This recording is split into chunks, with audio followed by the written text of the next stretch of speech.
The government shutting down isn't great for crypto. It's not that crypto was making speedy progress through DC, but a shutdown will put a lot of gunk in the wheels. I was out sick yesterday, and so instead of anything resembling a proper newsletter, I have a few thoughts on salient issues of our time, like how an impending government shutdown is probably not good news for crypto's DC hopes. On a trial-related note, you received preview copies of the SBF Trial, a newsletter we launched last week to keep readers up to speed on Sam Bankman-Fried's time in court. The trial kicks off next Tuesday. Want to keep receiving the newsletter? Sign up here. You're reading State of Crypto, a CoinDesk newsletter looking at the intersection of cryptocurrency and government. Click here to sign up for future editions. The last time the U.S. government shut down, it delayed several approvals for companies and slowed down what many in the industry hoped would be greater regulatory acceptance of crypto. Well, here we are again. But this shutdown looks to be much weirder than the last one. There's a very strong possibility the federal government will be shut down by the time you receive the next edition of this newsletter. The House of Representatives does not look particularly close to a deal on keeping the federal government running in the short term, with House Speaker Kevin McCarthy facing dissatisfaction from his right flank, decreasing the chances of a continuing resolution that would keep federal employees paid. During the last shutdown in 2018 and 2019, companies like Bakkt and ErisX, now a part of SIBO, saw much-needed approvals pushed weeks behind. A Bitcoin exchange-traded fund application was withdrawn, with one of the executives at the company behind the product explicitly blaming the shutdown. We're already seeing the SEC preemptively delay Bitcoin ETF applications. Coinbase is also currently looking at an October 11 deadline for a response from the SEC to its mandamus petition.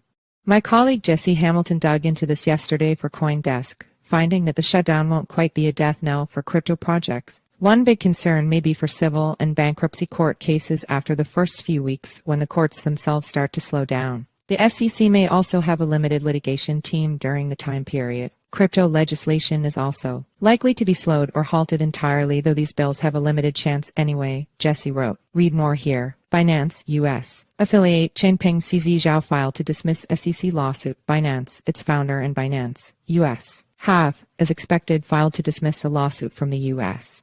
Securities and Exchange Commission.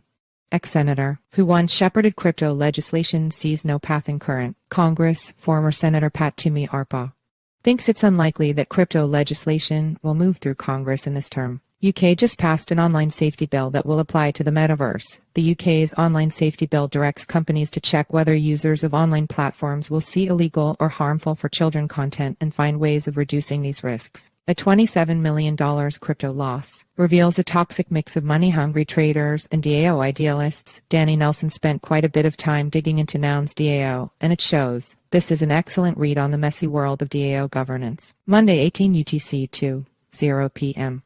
EDT creditors for Prime Trust met. Wednesday, 14 UTC 10:0 a.m.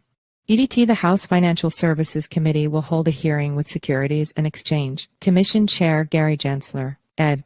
Note, I completely forgot to note that there was a House Financial Services Committee markup on certain central bank digital currency bills last week. Catch up on what happened here. USP. The U.S. Consumer Product Safety Commission released an album. Like a musical album. Unironically, this rules. TechDirt. Mike Masnick over at TechDirt analyzes what recent statements on the former Bird site by proprietor Elon Musk might mean for its usage. NJ.com. U.S. Senator Robert Menendez DNJ was indicted on corruption charges last week.